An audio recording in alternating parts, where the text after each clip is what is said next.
এজন্য দুনিয়া অনেক কঠিন ভাই, দুনিয়া অনেক কঠিন। নিজের জন্য করার চেষ্টা করি, নিজে করার পরে কু আনফুসাকুম, আগে নিজে জাহান্নামের আগুন থেকে বাঁচো, তারপরে আল্লাহ বলেছেন ওয়া আহলিকুম নারা, তারপরে নিজের পরিবারকে বাঁচানোর চেষ্টা করো। তলা উমরুহ, লম্বা হায়াত পেয়েছে, হাসুন আমালু, হায়াত পেয়ে হায়াতটাকে নষ্ট করেনি, হায়াতকে নষ্ট করেনি, হায়াতটাকে কাজে লাগিয়েছে, আখিরাতের কাজে লাগিয়েছে। সমাজের মধ্যে এমনও অনেক মানুষ আছে বয়স 60 পার হয়ে গিয়েছে, 70 বছর, এখনো পর্যন্ত কিন্তু তার নামাজ পড়ার তৌফিক হয়নি। আছে না নাই বলেন? আমাদের আশেপাশে। এটা আমাদের ব্যর্থতা, হয়তো আমরা তাদেরকে বুঝাতে পারিনি, দাওয়াত দিতে পারিনি, আমাদের ঘাটতি আছে। কিন্তু তাদেরকে দেখলে আফসোস হয়, জীবনের সিংহভাগ শেষ, জীবনের সূর্য প্রায় অস্তমিত হতে যাচ্ছে, জীবনের সূর্য ডুবে যাওয়ার মুহূর্তে, তারপরও সে এখনো পর্যন্ত হেদায়াত পায়নি, এখনো পর্যন্ত তার জীবন ধারাকে মসজিদমুখী করতে পারেনি। তার জন্য আফসোস। রাসূলকে জিজ্ঞাসা করা হলো আইয়ুন নাসি শাররুন, পৃথিবীর মধ্যে কোন মানুষটা ব্যর্থ, কোন মানুষটা সবচাইতে নিকৃষ্ট? রাসূল বলছেন মান তালা উমরুহু ওয়া সাআ আমালুহু, যাকে আল্লাহ পাক লম্বা হায়াত দিয়েছেন কিন্তু সে গর্হিত কাজ, গুনার কাজ করতে করতে তার হায়াতটাকে নষ্ট করেছে, এ হলো সবচাইতে নিকৃষ্টতম মানুষ। জীবন ব্যর্থ আল্লাযীনা দাল্লা সাইয়ুহুম ফিল হায়াতিদ দুনিয়া, দুনিয়ার জীবনে যাদের আমল ব্যর্থ হয়েছে, দুনিয়ার জীবনে যাদের চেষ্টা প্রচেষ্টা চিন্তা ধারা নষ্ট হয়েছে, তাদের জীবন হলো ব্যর্থ। লম্বা হায়াত পেয়েছি আমার ভাইরা, আসুন না সময়টাকে আমরা কাজে লাগানোর চেষ্টা করি, 5 ওয়াক্ত নামাজটা আদায় করার চেষ্টা করি। কতটুকু সময় লাগে আমাকে বুঝান। 1 ওয়াক্ত নামাজ আদায় করতে সর্বোচ্চ হলে 15 মিনিট সময় লাগে, 15টা মিনিট সময় লাগে। দুনিয়াতে কত আড্ডা দিই, চায়ের দোকানে বসলে 1 ঘন্টা চলে যায়, খবর দেখতে গেলে 1 ঘন্টা চলে যায়, একটা ইস্যু নিয়ে গোল টেবিল বৈঠক করতে গেলে 1 ঘন্টা চলে যায়। নামাজ পড়তে লাগে 15 মিনিট, নামাজ পড়তে লাগে 10 মিনিট, 12 মিনিট, সর্বোচ্চ 20 মিনিট। আল্লাহ পাক যদি কাল কিয়ামতের ময়দানে জিজ্ঞাসা করে, কি জবাবটা দিব বলেন? কি জবাব দিব? দুনিয়ার পিছনে সময় নষ্ট করছি, দুনিয়া কামানোর জন্য কত চিন্তা করছি, কি না করছি দুনিয়া কামানোর জন্য, কি হালাল কি হারাম কার জন্য করছি বলেন? এই তো গত 2 দিন 3 দিন আগে ফেসবুকে দেখলাম যে সন্তানরা একজন বাবার লাশ রাস্তায় ফেলে রেখে গেছে। কেন? যে বাবা অনেক ঋণগ্রস্ত হয়ে আছে, এখন পাওনাদাররা টাকা নেওয়ার জন্য আসবে, টাকা নিতে আসলে তো সন্তানদেরকে ধরবে, সন্তানদেরকে দিতে হবে, এটা দিবে না বলে বাবার লাশ রাস্তায় ফেলে রেখে সন্তানরা চলে গেছে। অনেকেই আপনারা দেখেছেন, সত্য না মিথ্যা বলেন? কি হবে, কার জন্য করবেন বলেন? কয়েক টাকা ঋণ করছেন, কেন করছেন? সন্তানদের জন্যই করেছেন, হয়তো পরিবারের জন্য করেছেন। আপনার সন্তান এই ঋণটা পরিশোধ করছে না, আপনার লাশটাকে বাহিরে ফেলে চলে গিয়েছে। জীবনে এর চাইতে বড় ব্যর্থতা আর কি হবে? আল্লাযীনা দাল্লা সাইয়ুহুম ফিল হায়াতিদ দুনিয়া, আপনার জীবন ব্যর্থ। অথচ আল্লাহ পাক বলছেন তুমি যদি সুসন্তান পৃথিবীতে রেখে যাও, এটাই তোমার জীবনের সবচাইতে বড় সম্পদ। মানুষের জীবনের সবচাইতে বড় সম্পদ কোটি টাকা নয়, মানুষের জীবনের সবচাইতে বড় সম্পদ তার নেককার সন্তান। এটা আমার জীবনের সবচাইতে বড় সম্পদ। আমি যদি একটা টাকাও রেখে না যাই, কিন্তু আমার সন্তান যদি নেককার হয়, এই সন্তান কখনো আমার বিরুদ্ধে তো অভিযোগ করতেই পারবে না, বরং কাল কিয়ামতের ময়দানে আমার জান্নাতে যাওয়ার সহায়ক হবে। আমার বড় সম্পদ আমার সন্তান। কিন্তু আজকে আমাদের সন্তানরা আমাদের সাথে কেন এমন ব্যবহার করছে? আমরা আমাদের সন্তানদেরকে সম্পদ বানাতে পারিনি, সন্তানদেরকে সম্পদ বানাতে পারিনি, সন্তানদের জন্য সম্পদ বানিয়েছে। কিন্তু আলহামদুলিল্লাহ, আল্লাহ তাবারাকা ওয়া তাআলার দরবারে লক্ষ কোটি শুকরিয়া আদায় করছি, যেই মহান মালিক আমাদেরকে দুনিয়ার সকল কর্মব্যস্ততা থেকে মুক্ত করে ইখলাসের সহিত একনিষ্ঠতার সহিত আল্লাহ পাককে সন্তুষ্ট করার জন্য আল্লাহর ঘর মসজিদে এসে ইবাদতের জন্য বসার তৌফিক দান করেছেন। কোরআন এবং হাদিস থেকে আমাকে আপনাকে কিছু বলা এবং শোনার তৌফিক দান করেছেন। এজন্য সেই মালিকের দরবারে শুকরিয়া জ্ঞাপন করছি। সকলেই বলি আলহামদুলিল্লাহ। সম্মানিত উপস্থিতি, আল্লাহ পাক আমাদেরকে সৃষ্টি করেছেন। আল্লাহ হলেন আমাদের সৃষ্টিকারী এবং সৃষ্টি করেছেন একটি উদ্দেশ্য নিয়ে। উদ্দেশ্য হলো আমরা যেন পৃথিবীতে এসে আল্লাহর গোলামি করতে পারি, দাসত্ব করতে পারি, আল্লাহর যে বিধান সেই বিধান মতো নিজের জীবন পরিচালনা করতে পারি, রসুলের সুন্নাহগুলোকে আদর্শ হিসেবে গ্রহণ করে সেই মোতাবেক চলতে পারি। ফলাফল কি হবে? এভাবে চললে মানুষের চূড়ান্ত সফলতা হবে জান্নাত। পুরস্কার হিসাবে আল্লাহ রাব্বুল আলামিন আমাদেরকে জান্নাত দান করবেন। সুবহানাল্লাহ। আমরা দুনিয়ার বুকে দেখতে পাই যে ছাত্র যত বেশি চেষ্টা প্রচেষ্টা করে, এক সময় সে যখন উত্তীর্ণ হয়ে যায় তখন তাকে প্রতিষ্ঠানের পক্ষ থেকে, পিতামাতার পক্ষ থেকে রাষ্ট্রীয়ভাবে পুরস্কৃত করা হয়, তার এই প্রচেষ্টার মূল্যায়ন করা হয়।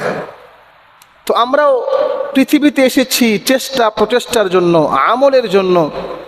আমল করতে গিয়ে আমরা যদি উত্তীর্ণ হতে পারি, সফল হতে পারি, আল্লাহ পাক আমাদেরকে জান্নাতের মাধ্যমে পুরস্কৃত ঘোষণা করেছেন। সুবহানাল্লাহ। আল্লাহ রাব্বুল আলামিন মানুষকে অনেক নিয়ামত দান করেছেন। একটা নিয়ামত আরেকটার চাইতে বড়, কোনো নিয়ামতকে ছোট করে দেখার কোনো সুযোগ নেই।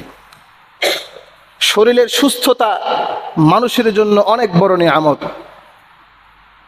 আমার হাত সুস্থ রয়েছে, আমার চোখ সুস্থ রয়েছে, অঙ্গ প্রত্যঙ্গ সকল কিছুই সুস্থ।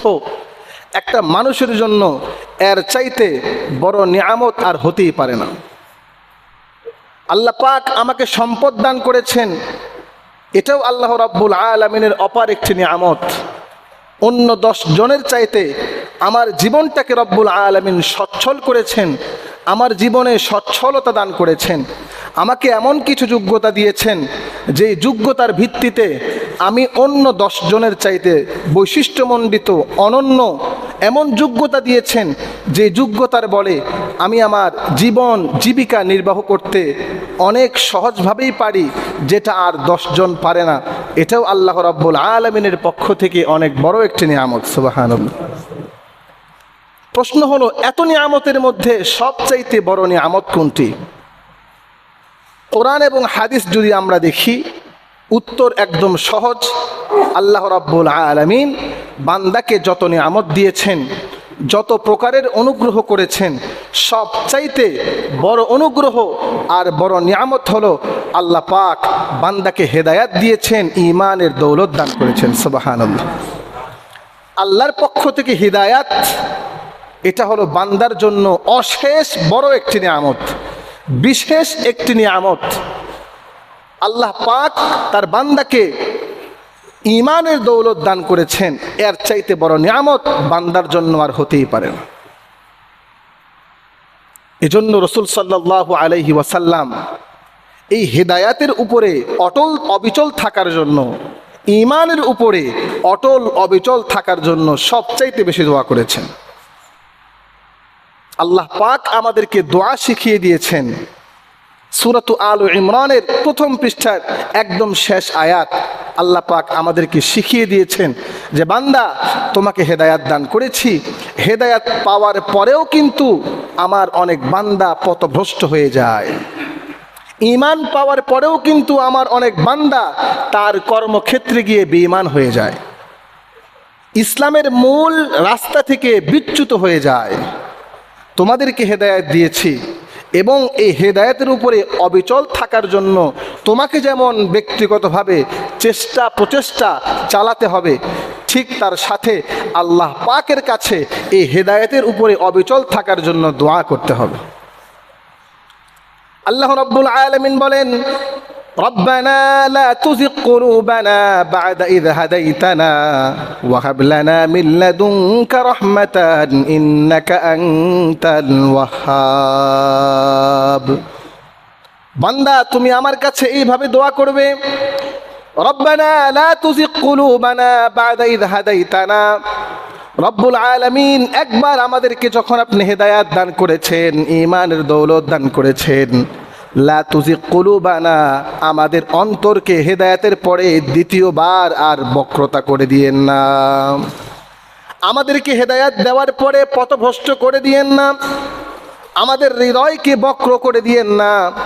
আমরা যে সরল সঠিক পথ পেয়েছি, আয় রব্বুল আলামিন, আপনার কাছে দোয়া করি মৃত্যু পর্যন্ত যেন এই হেদায়েতের উপরে আমরা অবিচল অটল থাকতে পারি।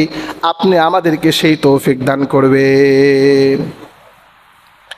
এজন্য আমার ভাইরা, সূরা ফাতিহা পড়া হয় দৈনন্দিন 5 ওয়াক্ত নামাজে। 17 রাকাত ফরজ রয়েছে। ফজরের 2 রাকাত ফরজ, জোহরের 4 রাকাত ফরজ, আসরের 4 রাকাত ফরজ, মাগরিবের 3 রাকাত ফরজ, এশারের 4 রাকাত ফরজ। ফরজ ছাড়াও অনেক সুন্নত আমরা আদায় করি। প্রত্যেকটা রাকাতের মধ্যে আমাদেরকে সূরাতুল ফাতিহা পড়তে হয়। সূরাতুল ফাতিহার মধ্যেও আল্লাহ রাব্বুল আলামিন হেদায়েতের দোয়া করতে বলেছেন, ইহদিনাস সিরাতাল মুস্তাকিম, আমাদেরকে সরল সঠিক পথ প্রদর্শন করেন। এবং যখন সরল সঠিক পথ প্রদর্শন করবেন, আমরা যেন এই সরল পথে অটল এবং অবিচল থাকতে পারি, আমাদেরকে আপনি সেই যোগ্যতার শক্তিও দান করেন। সুবহানাল্লাহ। চালাও সে পথে যে পথে তোমার প্রিয়জন গেছে চলে, যে পথে তোমার চির অভিশাপ, যে পথে তোমার চির পরিতাপ। হে প্রভু, মোদের কখনো করো না সে পথগামী। আমরা ছোটবেলাতে কবিতা মুখস্থ করেছি। এই কবিতাটাই হলো সূরা ফাতিহার। সূরা ফাতিহার অর্থকে, সূরা ফাতিহাকে কেন্দ্র করে এই কবিতাটি লেখা হয়েছে। গায়রিল মাগদুবি আলাইহিম ওয়ালাদ-দাল্লিন। তো বলতে চাচ্ছিলাম যে হেদায়েতের মালিক হলো আল্লাহ রাব্বুল আলামিন, এবং আমাকে আপনাকে আল্লাহ পাক হেদায়েত দান করেছে। এটা হলো আল্লাহর পাকের অশেষ একটি নিয়ামত। আমরা যেন এই হেদায়েতের উপরে অটল থাকতে পারি, এজন্য আল্লাহ পাকের কাছে সব সময় দোয়া করতে হবে। 5 ওয়াক্ত নামাজে তো আমরা সূরা ফাতিহা পড়ি। নামাজের পরে আমরা যখন দোয়া করব, তখন আমরা এই দোয়াটি পড়তে পারি, রব্বানা লা তুজিগ কুলুবানা বা'দা ইয হাদাইতানা ওয়া হাব লানা মিন লাদুনকা রাহমাহ ইন্নাকা আনতাল ওয়াহ্হাব। রব্বানা লা তুজিগ কুলুবানা বা'দা ইয হাদাইতানা ওয়া হাব লানা মিন লাদুনকা রাহমাহ ইন্নাকা আনতাল ওয়াহ্হাব। এই ব্যাপারে রাসূল সাল্লাল্লাহু আলাইহি ওয়াসাল্লামের একটি হাদিস রয়েছে, তিরমিজি শরীফের হাদিস। হাদিসটি আনাস ইবনে মালিক রাদিয়াল্লাহু তাআলা আনহু থেকে বর্ণিত। উনি বলছেন যে আন আনাস ইবনে মালিক রাদিয়াল্লাহু তাআলা আনহু قال كان رسول الله صلى الله عليه وسلم يكثر أن يقول, রাসূল সাল্লাল্লাহু আলাইহি ওয়াসাল্লাম সবচাইতে বেশি যে দোয়া পড়তেন, সবচাইতে বেশি যে কথাটি বলতেন, সেটা হলো কি, রাসূল বলছেন, ইয়া মুকাল্লিবাল কুলুব সাব্বিত কলবি আলা দীনিক। ইয়া মুকাল্লিবাল কুলুব সাব্বিত কলবি আলা দীনিক। অর্থ কি? ইয়া মুকাল্লিবাল কুলুব, হে মানুষের অন্তর পরিবর্তনকারী, সাব্বিত কলবি আলা দীনিক, আপনি আমার অন্তরকে আপনার দ্বীনের উপরে প্রতিষ্ঠিত রাখুন। বলেন সুবহানাল্লাহ। ইয়া মুকাল্লিবাল কুলুব, হে মানুষের অন্তর পরিবর্তনকারী, সাব্বিত কলবি আলা দীনিক, আমার অন্তরকে আপনার দ্বীনের উপরে অটল রাখুন। আমি যেন যেই দ্বীন আপনি আমাকে দান করেছেন, এই দ্বীনের উপরে অটল অবিচল থাকতে পারি, এবং এই দ্বীন হেদায়াত আর ঈমানের নূর নিয়ে যেন কবর পর্যন্ত যেতে পারি। আপনি আমাকে সেই তৌফিক দান করুন। সাহাবায়ে কেরাম জিজ্ঞাসা করলেন, ফাকুলতু ইয়া রাসূলুল্লাহ। আনাস ইবনে মালিক রাদিয়াল্লাহু আনহু নিজেই রাসূলকে জিজ্ঞাসা করছেন, হে আল্লাহর রাসূল, আমান্না বিকা ওয়া বিমা জিইতা ফাহাল তাখাফু আলাইনা। আমরা তো আল্লাহর উপরে ঈমান এনেছি, একনিষ্ঠ ঈমান নিয়ে এসেছি, আপনার প্রতিও ঈমান নিয়ে এসেছি। আপনি যে হেদায়াত নিয়ে এসেছেন, এই হেদায়াতের উপরেও আমরা ঈমান নিয়ে এসেছি। ফাবিমা তাখাফু আলাইনা, তাহলে আমাদের কিসের এত ভয়? কিসের এত ভয়? আমরা তো মুমিন, মুমিনের জন্য এত কিসের ভয়? রাসূল করিম সাল্লাল্লাহু আলাইহি ওয়াসাল্লাম উত্তর দিচ্ছেন, ক্বালা নাআম, হ্যাঁ তোমরা তো ঈমান এনেছো বটে, আমার উপরে ঈমান এনেছো, আল্লাহর একত্ববাদের উপরে ঈমান এনেছো, কোরআনের উপরে ঈমান এনেছো, সুন্নাহর উপরে ঈমান এনেছো, কিন্তু ইন্নাল কুলুবা বাইনা আসবাআইন মিন আসাবিইল্লাহ ইউকাল্লিবুহা কাইফা ইয়াশা। মানুষের অন্তর সব সময় আল্লাহ রাব্বুল আলামিনের দুই আঙ্গুলের মাঝখানে থাকে, বলেন সুবহানাল্লাহ। কয় আঙ্গুলের মাঝখানে? আঙ্গুল বলতে এখানে আঙ্গুল বোঝানো হয়নি। আল্লাহর আঙ্গুল আমাদের আঙ্গুলের মতো নয়। যদিও কোরআনুল কারীমে আল্লাহর হাতের কথা এসছে, হাদিস শরীফে আঙ্গুলের কথা এসছে যে আল্লাহর আঙ্গুল আছে, বোঝা যায় হাদিস থেকে, কোরআন থেকে বোঝা যায় আল্লাহর হাত আছে। কিন্তু আল্লাহ কি আল্লাহর আকার আছে নাকি আল্লাহ নিরাকার, এটা নিয়ে গবেষণা করা কখনোই মুসলমানের জন্য উচিত নয়। আল্লাহ পাক একক, অদ্বিতীয়। আল্লাহ নামে একটা সত্তা রয়েছে, তিনি আমাদের খালিক, তিনি আমাদের মালিক। তিনি আমাদেরকে পৃথিবীতে পাঠিয়েছেন তার ইবাদতের জন্য, যুগে যুগে মানুষের হেদায়েতের জন্য রসুল পাঠিয়েছেন। বাস এতটুকু কথার উপরেই আমাদের ঈমান আনা ফরজ। বাকি আল্লাহ পাক কেমন, তার চেহারা কেমন, মানুষের মতোই কি তার চোখ, নাক, হাত, পা রয়েছে, অদৌ কি আল্লাহর আকার আছে নাকি আল্লাহ নিরাকার, এ নিয়ে গবেষণা করা ওলামায়ে কেরাম বলেছেন এটা কখনোই মানুষের জন্য উচিত নয়। কারণ এই গবেষণা করে মানুষ তো সফল হবেই না, বরং সে বেঈমান হওয়ার সম্ভাবনা আছে। এজন্য কোরআনে আল্লাহর হাতের কথা আছে, যে শব্দ দ্বারা আল্লাহর হাত বোঝানো হয়েছে, আমরা ওই শব্দ সঠিক সত্য তার উপরে ঈমান এনেছি। বাকি আল্লাহর হাত আছে কিনা সেটা আল্লাহু আ'লামু বিস-সাওয়াব, আল্লাহ পাকই ভালো জানে। এই ব্যাপারে আমার গবেষণা আর আলোচনা করার কোনো দরকার নেই। তো বলতে চাচ্ছেন যে মানুষের অন্তর আল্লাহ পাকের দুই আঙ্গুলের মধ্যে, মানে আল্লাহর সামনেই সব সময় থাকে। ইউকাল্লিবুহা কাইফা ইয়াশা। আল্লাহ পাক চাইলেই মানুষের অন্তর পরিবর্তন করে দিতে পারে। এজন্য দেখা যায় অনেক মুসলমান ইসলাম ধর্ম গ্রহণ করার পরেও পথভ্রষ্ট হয়ে যায়। অনেক মুসলমান ইসলাম ধর্ম গ্রহণ করার পরেও কাফের বেঈমান হয়ে যায়। তার ব্যক্তিগত চিন্তাধারার কিছু ভুল ত্রুটি থাকার কারণে, তার বিশ্বাসের জায়গায় কিছু ভুল ত্রুটি থাকার কারণে, চিন্তা চেতনায় কিছু ভুল থাকার কারণে ঈমান আনার পরেও সে পথভ্রষ্ট হয়ে যেতে পারে। সেই পথভ্রষ্টতা থেকে রক্ষা পাওয়ার জন্য আল্লাহ পাক বান্দাদেরকে যে দোয়া শিখিয়ে দিয়েছেন সেটা হলো রব্বানা লা তুযিগ কুলুবানা বা'দা ইয হাদাইতানা ওয়া হাব লানা মিন লাদুনকা রাহমাহ ইন্নাকা আনতাল ওয়াহ্হাব।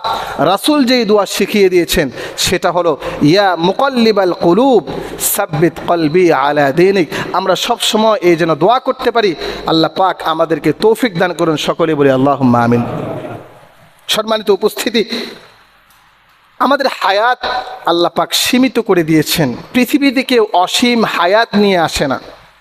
প্রত্যেকের হায়াতের সীমাবদ্ধতা রয়েছে, কিন্তু সকলের হায়াত সমান নয়। কিন্তু এখন চিন্তার বিষয় হলো, যতটুকুই হায়াত আমরা পেয়েছি, আমরা আসলে কি কাজে আমাদের হায়াতটাকে ব্যয় করছি, কি উদ্দেশ্যে আল্লাহ পাক আমাদেরকে এই হায়াত দিলেন, আর আমরা কি উদ্দেশ্যে, কোন কাজের পিছনে এই হায়াতটাকে ব্যয় করছি, এটা আমাদের চিন্তা করতে হবে। বলেছিলাম যে আল্লাহ পাক মানুষকে অনেক নিয়ামত দিয়েছেন। এই নিয়ামতের মধ্য থেকে হায়াত, এটাও কিন্তু আল্লাহ পাকের অনেক বড় একটা নিয়ামত। যার হায়াত যত বেশি লম্বা, সে আল্লাহ পাকের কাছ থেকে তত বেশি নিয়ামত পেয়েছে। সুবহানাল্লাহ। একজনের হায়াত 30 বছর, একজনের হায়াত 40 বছর। অর্থ হলো যে 10 বছর অতিরিক্ত হায়াত পেয়েছে, সে 10 বছর বেশি নামাজ পড়ার সুযোগ পেয়েছে, 10 বছর বেশি রোজা রাখার সুযোগ পেয়েছে, অর্থাৎ 10 বছর বেশি ইবাদতের সুযোগ পেয়েছে। বুঝতে হবে অতিরিক্ত এই 10 বছর এটা আল্লাহ পাকের পক্ষ থেকে নিয়ামত। এখন প্রশ্ন হলো যে আমরা আমাদের এই হায়াতগুলোকে কিভাবে কাটিয়ে দিচ্ছি, কি উদ্দেশ্য ছিল, আর কিসের পিছনে আমরা আমাদের হায়াতগুলোকে নষ্ট করছি। আল্লাহ রাব্বুল আলামিন সেটাই কোরআনুল কারীমের মধ্যে উল্লেখ করেছেন। সূরাতুল কাহফের একদম শেষের দিকে যে কয়েকটি আয়াত, তার মধ্যে একটি আয়াত আমি আমার খুতবায় তেলাওয়াত করেছি। আল্লাহ রাব্বুল আলামিন সেখানে মানুষের হায়াত কিভাবে নষ্ট হয়, কি জন্য হায়াত দেওয়া হয়েছে, আর মানুষ কি উদ্দেশ্যে নষ্ট করছে, এটা আল্লাহ পাক স্পষ্টভাবে কোরআনুল কারীমে ঘোষণা করছেন। এইভাবে আল্লাহ রাব্বুল আলামিন বলেন, কুল হাল নুনাব্বিউকুম বিল আখসারিনা আমালা আল্লাযীনা দাল্লা সাইয়ুহুম ফিল হায়াতিদ দুনিয়া ওয়া হুম ইয়াহসাবুনা আন্নাহুম ইউহসিনুনা সুনআ। কুল, হে নবী, আপনি দুনিয়ার উম্মতদেরকে জানিয়ে দিন, হাল নুনাব্বিউকুম বিল আকসারিন আমালা, হাল নুনাব্বিউকুম বিল আকসারিন আমালা, আমি কি তোমাদেরকে সংবাদ দিব না বিল আকসারিন আমালা, ওই সমস্ত আমল সম্পর্কে যে সমস্ত আমল মানুষের জন্য ইহকালীন ক্ষতি বয়ে নিয়ে আসে এবং যে সমস্ত আমল মানুষের জন্য পরকালীন ক্ষতি বয়ে নিয়ে আসে। ওই সমস্ত মানুষ সম্পর্কে আমি তোমাদেরকে খবর দিব না যারা দুনিয়াতেও ব্যর্থ হয়েছে, যারা আখিরাতেও ব্যর্থ হয়েছে। কারা? আল্লাহ পাক বলছেন আল্লাযীনা দাল্লা সাইয়ুহুম ফিল হায়াতিদ দুনিয়া, যারা তাদের কর্ম, যারা তাদের চেষ্টা প্রচেষ্টা পৃথিবীতে ব্যর্থ করে দিয়েছে। নাউযুবিল্লাহি মিন যালিক।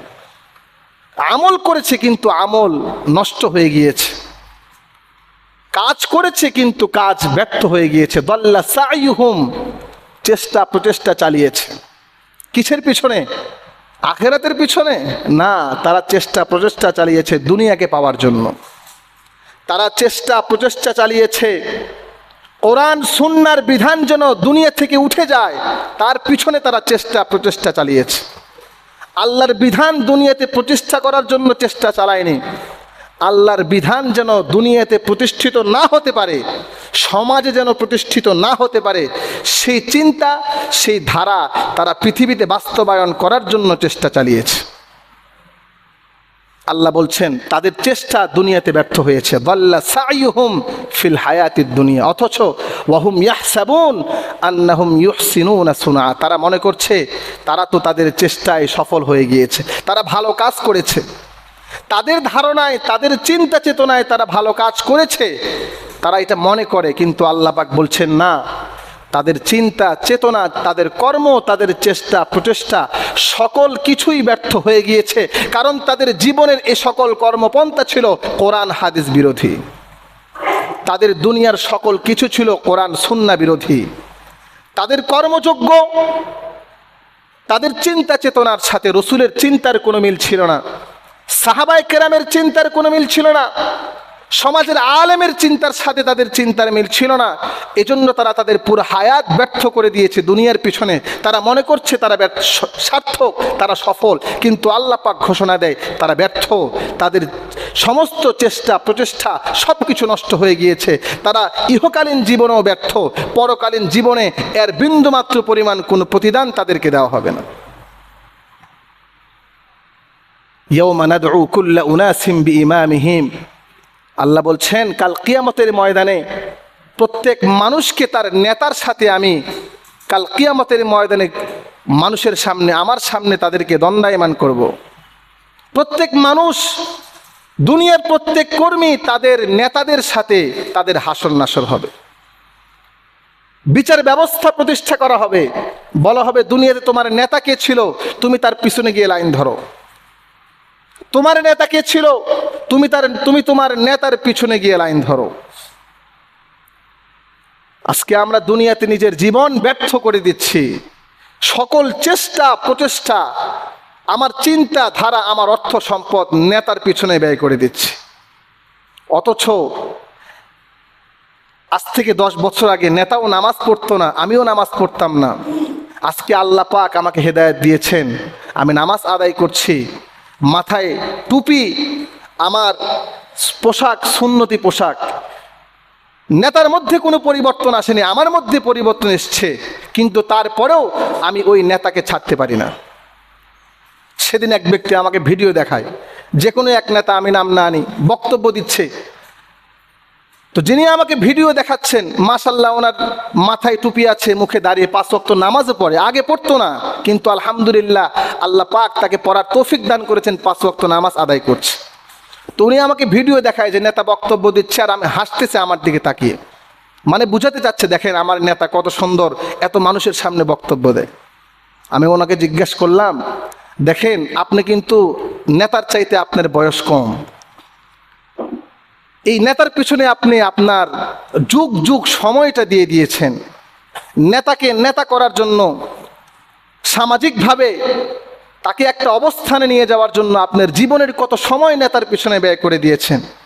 কিন্তু দেখেন আজকে এসে আপনি যখন হেদায়েত পেয়েছেন, 5 ওয়াক্ত নামাজ পড়ছেন, আপনার মুখে কত সুন্দর মাশাআল্লাহ সুন্দর দাড়ি দেখা যায়, মাথায় টুপি দেখা যায়, আপনার মধ্যে আল্লাহ পাক আমূল পরিবর্তন ঘটিয়েছেন। কিন্তু আপনার নেতার মধ্যে কিন্তু এখনো কোনো পরিবর্তন আসেনি। আপনার নেতা দাড়ি কাটতে কাটতে চামড়ায় ভাঁজ পড়ে গেছে, কিন্তু এখনো দাড়ি কাটাই ছাড়েনি। 5 ওয়াক্ত নামাজ দূরের কথা, আপনার তো চিন্তা করা দরকার, লজ্জা থাকা দরকার। আপনার আর নেতার মধ্যে কোনো কত পার্থক্য আল্লাহ পাক করে দিয়েছেন, কিন্তু সেই নেতাকে আপনি এখন পর্যন্ত ছাড়তে পারছেন। বেচারা আমার কথা শুনে লজ্জায় মুখ লাল হয়ে গেছে।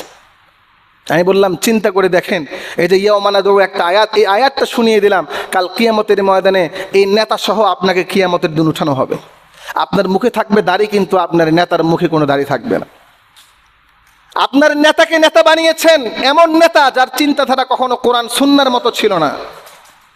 মিছিল করেছেন, মিটিং করেছেন, বিক্ষোভ করেছেন, নেতার জন্য রক্ত দিয়েছেন, কিন্তু এই নেতার কোনোদিন উদ্দেশ্য ছিল না যে আমি নেতা হওয়ার পরে আমার কর্মীদেরকে আমি 5 ওয়াক্ত নামাজি বানাবো।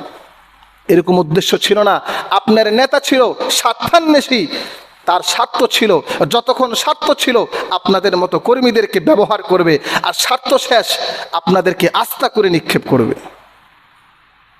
এজন্য পৃথিবীতে চলার পথে এমন নেতাই আমাদেরকে চয়ন করতে হবে, এমন নেতাই বেছে নিতে হবে যে নেতাকে দেখলে আমার আখিরাতের কথা মনে হয়, যে নেতা নিজেও জান্নাতে যেতে চায় এবং আমাদেরকেও জান্নাতে নিয়ে যাওয়ার জন্য প্রচেষ্টা চালায়। সমাবেশ হয়, বিক্ষোভ হয়, নামাজের সময় চলে যায়, নেতা কর্মীদেরকে বলার সাহস পায় না, ভাই চলেন নামাজের সময় হয়ে গিয়েছে, আমরা সকলে মসজিদে গিয়ে নামাজ পড়ি। এটা না হলো নেতা। এরকম নেতাই আমরা আমাদের দেশে চাই। বক্তব্য দেওয়ার কথা দিয়ে চলে গেলেন, নামাজের সময় হলো, নিজেও নামাজ পড়লো না, কর্মীদেরকেও নামাজ পড়তে বললো না, সমাজে নামাজ প্রতিষ্ঠা করতে চায় না, সুন্নাহ প্রতিষ্ঠা করতে চায় না, কোরআনের বিধান প্রতিষ্ঠা করতে চায় না। এই ধরনের 2 পয়সার নেতা আমাদের দরকার নাই। আমরা ওই নেতাই চাই যে নেতা নিজেও জান্নাতে যেতে চায়, আমাদেরকেও জান্নাতে নিতে চায়। যে নেতা নিজেও 5 ওয়াক্ত নামাজ পড়ে, আমাদেরকেও 5 ওয়াক্ত নামাজ পড়ার জন্য উৎসাহ দেয়, তাগাদা দেয়, আমরা ওই নেতাই চাই। ওই নেতার পিছনেই জীবন ব্যয় করেন, তাহলে আপনার জীবন সফল হবে। কিয়ামতের দিন আপনি ওই নেতার পিছনে দাঁড়িয়ে থেকে আল্লাহ পাকের জান্নাতে যাওয়া আপনার জন্য অনেক সহজ হয়ে যাবে। যে নেতা সমাজে কোরআন বাস্তবায়ন করতে চায়, যে নেতার চিন্তাধারা সুন্নাহ বাস্তবায়ন করা, এই নেতার পিছনে সময় দেন। আপনার মধ্যে পরিবর্তন, আপনার নেতার মধ্যে কোনো পরিবর্তন নাই। আপনার তো লজ্জা থাকা দরকার, আপনি কেন ওই নেতার পিছনে সময় ব্যয় করেন? আপনি 5 ওয়াক্ত নামাজ পড়েন, আপনার নেতা পড়ে না, আপনার লজ্জা থাকা দরকার। 5 ওয়াক্ত নামাজি হয়ে এই আপনি কেমন কর্মী? আপনার নেতা আপনার 5 ওয়াক্ত নামাজ পড়ে না, জুমার নামাজও পড়ে কিনা তাও সন্দেহ আছে। আল্লাহ পাক আমাদেরকে বোঝার তৌফিক দান করুন সকলে বলে আল্লাহুম্মা আমিন। তো বলতে চাচ্ছিলাম যে কুল হাল নুনাব্বিউকুম বিল আখসারিনা আমালা, যে তাদের জীবনে তাদের সকল কর্মপন্থা প্রচেষ্টা ব্যর্থ, যাদের প্রচেষ্টা কোরআন সুন্নাহ মোতাবেক হয়নি, কোরআনের জন্য যাদের চেষ্টা ব্যয় হয়নি, কোরআনের জন্য যাদের রক্ত ব্যয় হয়নি, যাদের সময় ব্যয় হয়নি, যাদের অর্থ সম্পদ ব্যয় হয়নি, তাদের জীবন, তাদের চিন্তাধারা পুরাটাই ব্যর্থ। এটা আল্লাহ রাব্বুল আলামিন কোরআনুল কারীমে ঘোষণা করছে। এজন্য এত লম্বা হায়াত চলে যায়। একটা হাদিস আপনাদেরকে শোনাই, কোন ব্যক্তি আসলে উত্তম। সাহাবায়ে কেরাম রাসূলকে জিজ্ঞাসা করলেন, ইয়া রাসূলুল্লাহ আইয়ুন নাসি খায়র, মানুষের মধ্যে আসলে কোন মানুষটা উত্তম? রাসূলুল্লাহ সাল্লাল্লাহু আলাইহি ওয়াসাল্লাম জবাব দেয়, মান তালা উমরুহু ওয়া হাসুনা আমালুহু, আল্লাহ পাক যার দীর্ঘ হায়াত দান করেছেন এবং সে দীর্ঘ হায়াতটাকে কাজে লাগিয়ে ভালো আমল করেছে, নেক আমল করেছে, এ হলো মানুষের মধ্যে সবচাইতে উত্তম মানুষ। সুবহানাল্লাহ। 60 বছরের হায়াত পেয়ে এই 60টা বছর আল্লাহর বিধানের মধ্যে নিজের জীবনটাকে ব্যয় করে দিয়েছে। তলা উমরুহ, লম্বা হায়াত পেয়েছে, হাসুনা আমালু, হায়াত পেয়ে হায়াতটাকে নষ্ট করেনি, হায়াতটাকে কাজে লাগিয়েছে, আখিরাতের কাজে লাগিয়েছে। সমাজের মধ্যে এমনও অনেক মানুষ আছে বয়স 60 পার হয়ে গিয়েছে, 70 বছর, এখনো পর্যন্ত কিন্তু তার নামাজ পড়ার তৌফিক হয়নি। আছে না নাই বলেন? আমাদের আশেপাশে এটা আমাদের ব্যর্থতা, হয়তো আমরা তাদেরকে বুঝাতে পারিনি, দাওয়াত দিতে পারিনি, আমাদের ঘাটতি আছে। কিন্তু তাদেরকে দেখলে আফসোস হয়, জীবনের সিংহভাগ শেষ, জীবনের সূর্য প্রায় অস্তমিত হতে যাচ্ছে, জীবনের সূর্য ডুবে যাওয়ার মুহূর্তে, তারপরও সে এখনো পর্যন্ত হেদায়াত পায়নি, এখনো পর্যন্ত তার জীবন ধারাকে মসজিদমুখী করতে পারেনি। তার জন্য আফসোস। রাসূলকে জিজ্ঞাসা করা হলো, আইয়ুন নাসি শাররুন, পৃথিবীর মধ্যে কোন মানুষটা ব্যর্থ, কোন মানুষটা সবচাইতে নিকৃষ্ট? রাসূল বলছেন, মান তালা উমরুহু ওয়া সাআ আমালুহু, যাকে আল্লাহ পাক লম্বা হায়াত দিয়েছেন কিন্তু সে গর্হিত কাজ, গুনার কাজ করতে করতে তার হায়াতটাকে নষ্ট করেছে, এ হলো সবচাইতে নিকৃষ্টতম মানুষ। লম্বা হায়াত পেয়েছে কিন্তু এখনো পর্যন্ত হেদায়াত পায়নি, এর চাইতে নিকৃষ্ট মানুষই হতে পারে না, এর চাইতে নিকৃষ্ট মানুষই হতে পারে না। এজন্য ভাই চিন্তা করা দরকার। এই যে লম্বা হায়াত, অনেক মানুষ আছে 50 আপ হয়ে গিয়েছে বয়স, 40 আপ, 50 আপ, এটাই কিন্তু আমরা পাবো কিনা সন্দেহ আছে। আপনি আমার চাইতে 10 বছরের বড়, আমার চাইতে 20 বছরের বড়, তার মানে আল্লাহ পাক আমার চাইতে আপনার উপরে বেশি অনুগ্রহ করেছে, আপনাকে নামাজ পড়ার বেশি সুযোগ দিয়েছে, রোজা রাখার বেশি সুযোগ দিয়েছে। কাল কিয়ামতের ময়দানে যখন জিজ্ঞাসা করা হবে, তখন কিন্তু আল্লাহর কাছে এক্সকিউজ করার, অভিযোগ করার কোনো সুযোগ নাই।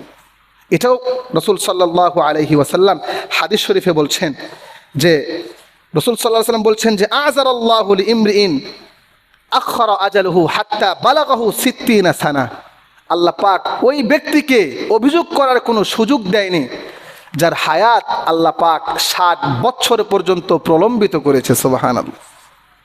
বয়স 60 হয়ে গিয়েছে, বয়স 50 হয়ে গিয়েছে, নামাজ পড়ার তৌফিক দিয়েছেন, তার সামনে দাওয়াত এসেছে, নামাজের দাওয়াত এসেছে, কোরআন সুন্নাহর দাওয়াত এসেছে, শুনেও সে পার্শ্ব কেটে চলে গিয়েছে। একসময় হায়াত শেষ, আল্লাহ পাক কাল কিয়ামতের ময়দানে তাকে দণ্ডায়মান করবেন। আল্লাহ পাকের সামনে গিয়ে সেদিন অভিযোগের কোনো সুযোগ নাই। কেন অভিযোগ করবেন? আপনাকে তো লম্বা হায়াত দেওয়া হয়েছে, আপনি কেন নামাজ পড়েননি? আপনাকে তো এমন হায়াত দেওয়া হয়নি যে আপনি গেছেন আর মরছেন, আমল করার সুযোগ পাননি, এমনটি তো না। দীর্ঘ হায়াত আপনি পেয়েছেন, তারপরেও নামাজ পড়েননি। কি অভিযোগ করব আমরা আল্লাহর কাছে? যদি আল্লাহ প্রশ্ন করে, আমরা কি অভিযোগ করব? অভিযোগ করার কোনো সুযোগ নাই। এজন্য লম্বা হায়াত এটা আল্লাহ পাকের পক্ষ থেকে অনেক বড় একটি নিয়ামত। রাসূল সাল্লাল্লাহু আলাইহি ওয়াসাল্লাম বলছেন, লা ইয়াতামান্না আহাদুকুমুল মাউতা, খবরদার তোমরা কখনো কোনো ডিপ্রেশনে পড়ে মৃত্যু কামনা করবে না, যে কেন আল্লাহ পাক আমাকে এই যন্ত্রণাদায়ক জীবনটা দান করলো, আল্লাহ পাক কেন আমাকে মৃত্যু দেয় না। না, কখনোই হতাশাগ্রস্ত হয়ে আল্লাহর কাছে মৃত্যু কামনা করা যাবে না। ওয়ালা ইয়াদা বিহি মিন ক্বাবলি আন ইয়াতিয়াহু, এবং রাসূল সাল্লাল্লাহু আলাইহি ওয়াসাল্লাম বলছেন যে তোমাদের কেউ যেন মৃত্যু আসার আগে মৃত্যুর জন্য দোয়া না করে। মৃত্যু আসেনি কিন্তু মৃত্যুর জন্য যখন আল্লাহ পাকের ফায়সালা হবে, আল্লাহ পাক যখন আপনার মৃত্যু লিখে রেখেছেন তখনই মৃত্যু হবে। মৃত্যু আসার আগে কখনো মৃত্যুর জন্য দোয়া করা যাবে না। আন্নাহু ইযা মাতা আহাদুকুম ইনকাতাআ আমালু, কারণ মানুষ তো মরে গেলেই তার আমলের দরজা বন্ধ হয়ে যায়। আপনি কেন মৃত্যু কামনা করতেছেন? যতদিন জীবিত আছেন আপনার আমলের সুযোগ আছে, আপনার আমলের সুযোগ আছে, আপনার তওবা করার সুযোগ আছে, আল্লাহর রাস্তায় ফিরে আসার সুযোগ আছে। মরে গেলেই তো এই সুযোগটা নষ্ট হয়ে যাবে।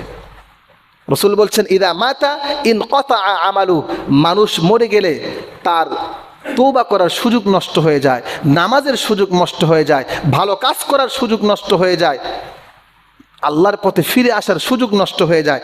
তারপরে রাসূল বলছেন, ওয়া ইন্নাহু লা ইয়াজিদুল মুমিনা উমরুহু ইল্লা খায়র, যে মুমিন লোকের বয়স কেবলমাত্র তার কল্যাণে বৃদ্ধি করে। বলেন সুবহানাল্লাহ। একজন মুমিনের বয়স তার কল্যাণ বৃদ্ধি করে। কল্যাণ বৃদ্ধির অর্থ এটাই, 5 ওয়াক্ত নামাজ বেশি পড়তে পারবেন, তওবা করার সুযোগ বেশি পাবেন। একজন মারা গিয়েছে 40 বছরে, আপনি মারা গেলেন 50 বছরে, 10 বছর ভালো আমলের সুযোগ পাবেন। তাহলে লম্বা হায়াত এটা মুমিনের জন্য কল্যাণ বয়ে নিয়ে আসে। এজন্য আমার হায়াত এত লম্বা, সমাজের মধ্যে আমার বয়স সবচাইতে বেশি, কিন্তু আমি যদি এত বয়স এত হায়াত পেয়েও হেদায়াত যদি বেশি না পাই, তাহলে এটা আমার জন্য আপনার জন্য ব্যর্থ। ব্যর্থতা। আরেকটি হাদিস বলে শেষ করব, লম্বা একটা হাদিস। হাদিসটি সাহাবী তলহা ইবনে উবাইদুল্লাহ রাদিয়াল্লাহু তাআলা আনহু থেকে বর্ণিত। উনি বলছেন যে রাসূলের যুগে দুইজন মানুষ ছিলেন, সুদূর অন্য দেশ থেকে তারা রাসূলের কাছে এসেছেন, ইসলাম ধর্ম গ্রহণ করেছেন। এই দুইজন সাহাবীর মধ্যে থেকে একজন সাহাবী ছিলেন শক্তিশালী, সুঠাম দেহের অধিকারী, খুব সাহসী। এই সাহসী সাহাবী ইনি আল্লাহর রাস্তায় যুদ্ধ করতে করতে ইন্তেকাল করলেন, শহীদ হয়ে গেলেন। ঠিক তার 1 বছর পরে তার যে সাথী ছিল, ওই সাথী 1 বছর পরে মারা গেল। সাহাবী উবাইদুল্লাহ ইবনে তলহা ইবনে উবাইদুল্লাহ বলছেন যে একদিন আমি স্বপ্নে দেখলাম যে আমি জান্নাতের দরজায় দাঁড়িয়ে আছি। সুবহানাল্লাহ, জান্নাতের দরজায় দাঁড়িয়ে আছি।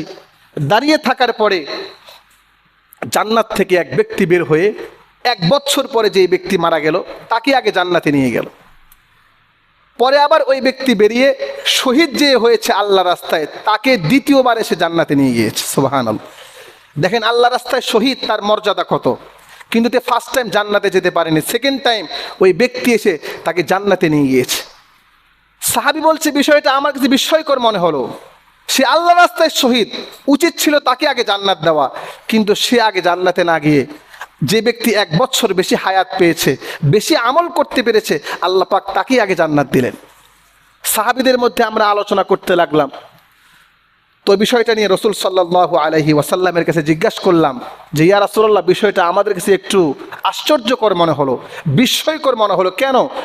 শহীদ ব্যক্তি সে দ্বিতীয় টার্মে জান্নাতে গিয়েছে, আর যে ব্যক্তি 1 বছর বেশি হায়াত পেয়েছে সে ব্যক্তি প্রথম সময় জান্নাতে চলে গেল। রাসূল সাল্লাল্লাহু আলাইহি ওয়াসাল্লাম বলছেন যে আলাইসা ক্বাদ মাকাসা হাদা বাদাহু সানা, এখানে আশ্চর্য তোমরা কেন হচ্ছ? সে কি 1 বছর বেশি হায়াত পায়নি? হ্যাঁ, সে তো 1 বছর বেশি হায়াত পেয়েছে। রাসূল বলছেন ওয়াদরাকা রমাদান, সে 1 বছর বেশি হায়াত পেয়েছে, তার মানে একটা রমজান সে পেয়েছে, 30টা রোজা করার সুযোগ পেয়েছে। ওয়াসাল্লা কাদা ওয়া কাদা মিন সিজদাতিন ফিস সানা, সে তো বছরে 365 দিন 5 ওয়াক্ত নামাজ প্রত্যেক দিন পড়ার সুযোগ পেয়েছে। কত ওয়াক্ত নামাজ পড়েছে, একটা রমজান পেয়েছে, কত ভালো কাজ করার সুযোগ পেয়েছে। আমরা বললাম হ্যাঁ, এটা তো ঠিক আছে, 1 বছরে অনেক অনেক ভালো কাজ করা যায়, অনেক আমল বেশি করা যায়, অনেক রোজা রাখা যায়, অনেক নামাজ আদায় করা যায়। রাসূল সাল্লাল্লাহু আলাইহি সাল্লাম বললেন ফামা বাইনাহুমা আবআদু মিম্মা বাইনাস সামাই ওয়াল আরদি সুবহানাল্লাহি বিহামদিহি। রাসূল বলছেন আসমান জমিনের মধ্যে যে ব্যবধান রয়েছে, তাদের দুইজনের মধ্যে এই 1 বছরে এত পরিমাণ ব্যবধান হয়ে গিয়েছে। আসমান জমিনের মধ্যে যে ব্যবধান, এই এক ব্যক্তি 1 বছর বেশি হায়াত পেয়েছে, 1 বছর বেশি হায়াত পেয়ে সে এমন আমল করেছে, অনেক এই শহীদ ব্যক্তি আর ওই ব্যক্তির মধ্যে অনেকটাই আসমান জমিনের মতো ব্যবধান তৈরি হয়ে গিয়েছে। সুবহানাল্লাহি ওয়া বিহামদিহি। এই জন্য লম্বা হায়াত এটা আল্লাহ পাকের নিয়ামত। তারপরেও যদি আমরা এই হায়াতটাকে হেলায় খেলায় কাটিয়ে দিই, এই হায়াতটাকে আমরা অবহেলায় নষ্ট করি, তাহলে আমরা ওই আয়াতের বাস্তবতার সম্মুখীন হয়ে যাব। কুল হাল নুনাব্বিউকুম বিল আকসারিনা আমালা, তাদের জীবন ব্যর্থ আল্লাযীনা দাল্লা সাইয়ুহুম ফিল হায়াতিদ দুনিয়া, দুনিয়ার জীবনে যাদের আমল ব্যর্থ হয়েছে, দুনিয়ার জীবনে যাদের প্রচেষ্টা চিন্তাধারা নষ্ট হয়েছে, তাদের জীবন হলো ব্যর্থ। লম্বা হায়াত পেয়েছি আমার ভাইরা, আসুন না সময়টাকে আমরা কাজে লাগানোর চেষ্টা করি, 5 ওয়াক্ত নামাজটা আদায় করার চেষ্টা করি। কতটুকু সময় লাগে আমাকে বুঝান। 1 ওয়াক্ত নামাজ আদায় করতে সর্বোচ্চ হলে 15 মিনিট সময় লাগে, 15টা মিনিট সময় লাগে। দুনিয়াতে কত আড্ডা দিই, চায়ের দোকানে বসলে 1 ঘন্টা চলে যায়, খবর দেখতে গেলে 1 ঘন্টা চলে যায়, একটা ইস্যু নিয়ে গোল টেবিল বৈঠক করতে গেলে 1 ঘন্টা চলে যায়। নামাজ পড়তে লাগে 15 মিনিট, নামাজ পড়তে লাগে 10 মিনিট, 12 মিনিট, সর্বোচ্চ 20 মিনিট। আল্লাহ পাক যদি কাল কিয়ামতের ময়দানে জিজ্ঞাসা করে, কি জবাবটা দিব বলেন? কি জবাব দিব? দুনিয়ার পিছনে সময় নষ্ট করছি, দুনিয়া কামানোর জন্য কত চিন্তা করছি, কি না করছি দুনিয়া কামানোর জন্য, কি হালাল কি হারাম কার জন্য করছি বলেন? এই তো গত 2 দিন 3 দিন আগে ফেসবুকে দেখলাম যে সন্তানরা একজন বাবার লাশ রাস্তায় ফেলে রেখে গেছে। কেন? যে বাবা অনেক ঋণগ্রস্ত হয়ে আছে, এখন পাওনাদাররা টাকা নেওয়ার জন্য আসবে, টাকা নিতে আসলে তো সন্তানদেরকে ধরবে, সন্তানদেরকে দিতে হবে, এটা দিবে না বলে বাবার লাশ রাস্তায় ফেলে রেখে সন্তানরা চলে গেছে। অনেকেই আপনারা দেখেছেন, সত্য না মিথ্যা বলেন? কি হবে, কার জন্য করবেন বলেন? কয়েক টাকা ঋণ করছেন, কেন করছেন? সন্তানদের জন্যই করেছেন, হয়তো পরিবারের জন্য করেছেন।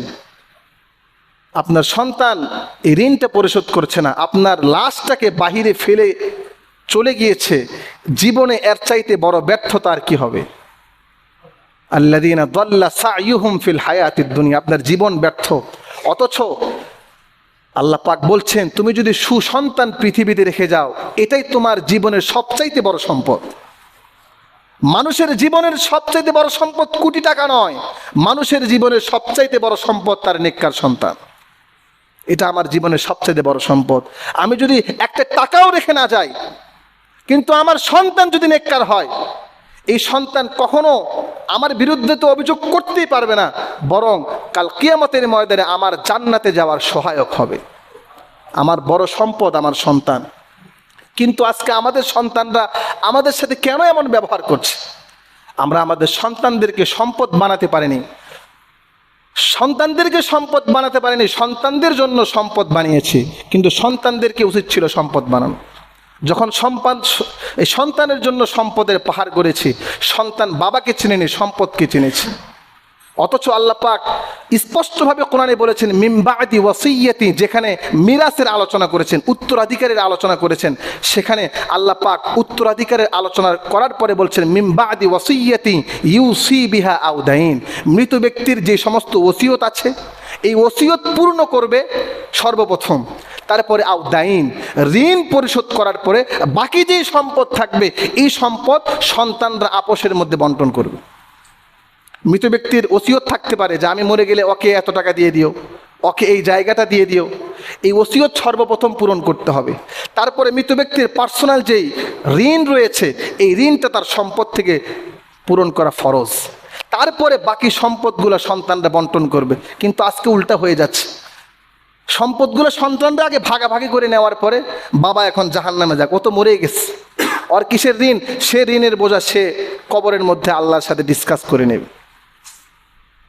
অথচ সন্তানদের উচিত ছিল, বাবার যদি একটা টাকাও না থাকে, নিজের সম্পদ থেকে আমি হলেও তো অন্তত পারবো না, আমার বাবার যদি একটি টাকাও না থাকে, আমি তো নিজের রক্ত বিক্রি করে দিয়ে হলেও আমি আমার বাবার ঋণ পরিশোধ করার চেষ্টা করব।